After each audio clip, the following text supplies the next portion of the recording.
Hey everybody, welcome back to the channel, and today we're taking a look at my daily driver, this 1994 Nissan Hardbody pickup truck.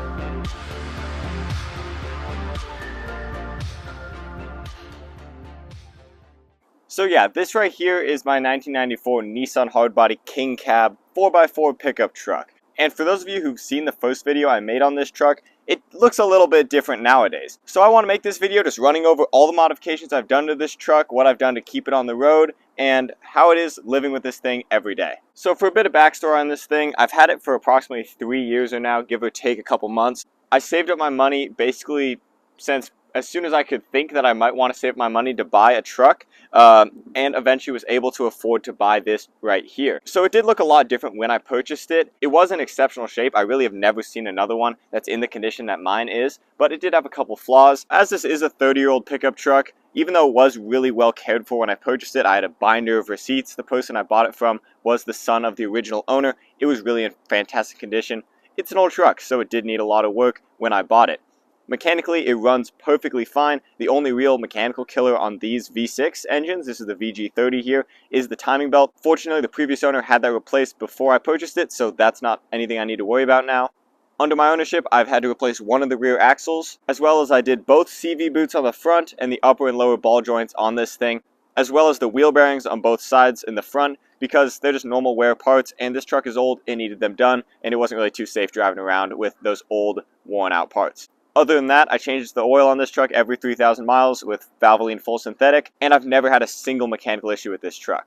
Under the hood, I just got the completely standard bone stock Nissan VG30. It's even got the stock intake box. Not a single thing has been modified on this engine. The only mod that I've really done to this truck engine-wise is just a Flowmaster muffler, just to kind of open it up a little bit and give it a little bit of a better sound. Nothing loud, nothing crazy, but I do think it improved the sound a little bit on this little V6 engine.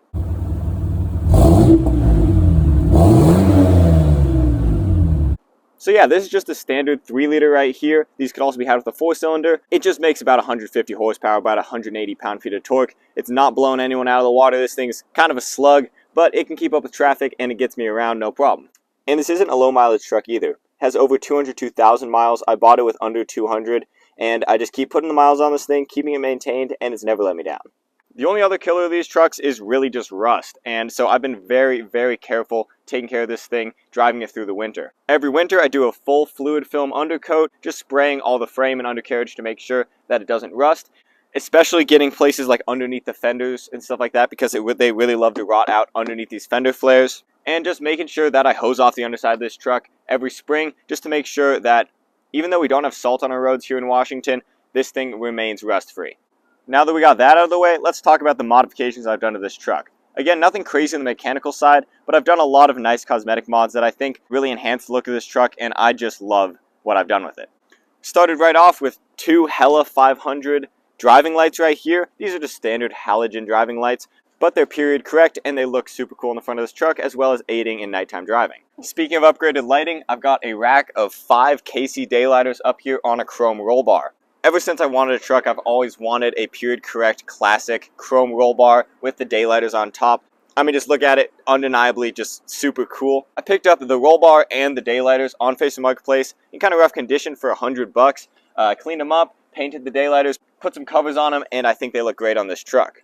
I integrated a switch that I pulled from a Nissan Pathfinder in the junkyard into one of the blanks on the dash, so I just flip them on and off really easily. They're integrated well, doesn't look aftermarket at all. Now you also notice that it does have a tonneau cover. That was one of the first mods that I did to this truck. It's just a nice truck-cedo, and I really like to have the tonneau cover because you can almost kind of use it as a trunk. I can put stuff back here, but of course that was conflicting with the fact that I wanted this roll bar. They don't exactly make a tonneau cover that is built to have a pass-through for a roll bar like this, but I had seen it done in other trucks, so I kind of had to get creative. With a lot of very careful measuring and cutting, made some pass-throughs through the tonneau cover to set the roll bar down. I bolted the roll bar in, then used some vinyl stick-on fabric that I bought off Amazon to kind of create little trim pieces that go around where the actual kickers and stuff go into the tonneau cover. Then I used some adhesive foam and zip tied that around the base so the water doesn't leak in as much. And I was able to combine a tonneau cover with the roll bar that I've always wanted, so I think it's a pretty good happy medium. As for wheel and tires on this thing, it came with a set of nice ion alloy wheels with the white letter BFGs already on it. However, they're poking out pretty far, and it didn't have the fender flares when I purchased it. We'll talk about those later. and they were shooting rocks on the side of the paint, and I just really didn't want any of that, especially for the truck I'd be driving daily. I wanted to preserve this really nice paint on this truck.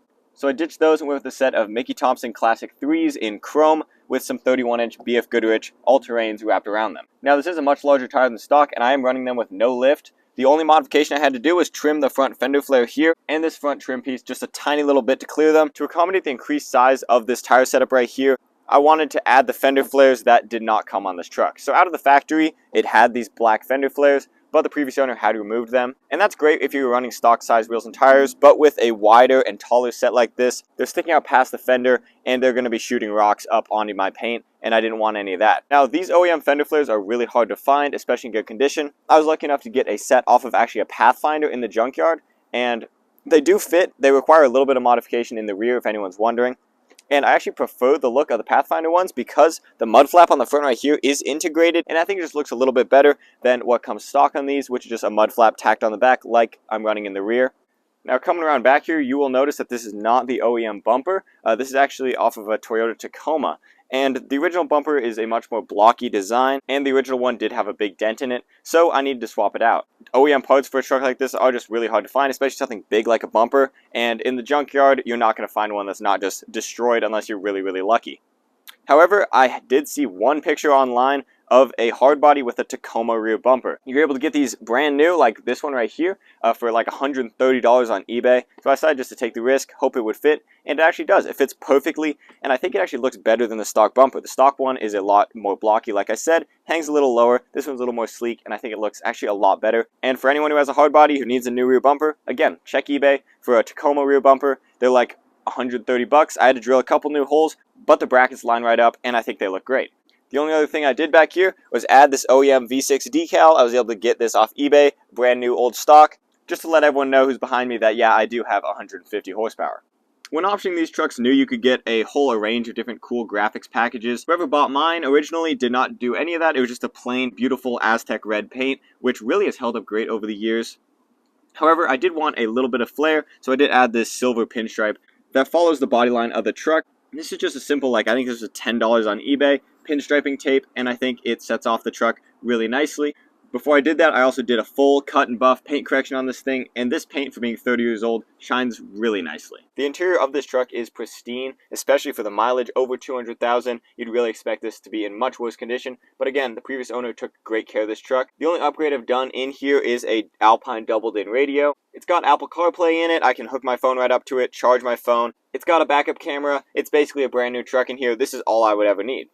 This truck is fully optioned out, meaning that it's got the cruise control, it's got power windows, power mirrors, heating, and air conditioning that does work.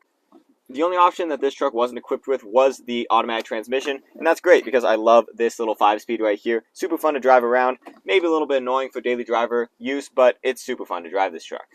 And that's everything you need to know about my little Nissan pickup right here. This truck's been nothing but good to me in my entire time that I've owned it, and I believe that I've tastefully upgraded it to a basically perfect spec for me. Again, I've owned this truck for 3 years. I did not do all these modifications at once. Over the course of the years, I would save up money and then be able to buy 1 or 2 things here and there, and this is where I got the truck to now, and it's basically where I'm happy with it. My plan right now is just to keep on driving this thing.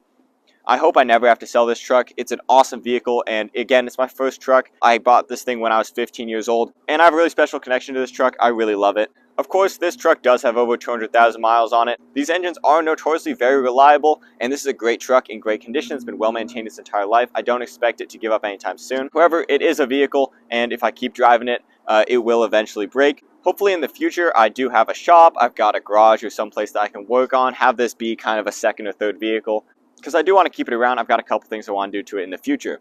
Eventually I want to repaint the hood, learn how to do some automotive paint, stuff like that, because it is starting to fade. You know, this is 30-year-old red paint from Nissan. I would expect nothing less. And the engine itself, although it gets this truck around great, it will eventually blow. Whether that's in another 100,000 miles or what, I'm not sure. But hopefully by then I've got a shop or something like that. And kind of my dream for this truck is eventually to maybe swap in a VG33 SC. So that's from the Nissan Frontier Desert Runner trucks. You could get them with a 3.3-liter V6 and a supercharger on top. And basically they're the same trucks underneath, so it should just be a bolt-in swap, and I think that'd be a super cool thing to do to this truck. Now, this isn't anything that's going to be happening within the next couple years, and maybe not even the next 5 to 10 years, but maybe, just maybe down the road, I would love to do a swap like that. Basically what I do is buy a Nissan Frontier Desert Runner with the VG33 SC and do a full transmission and engine swap into this truck. Again, they're basically the same chassis, so it should be bolted in.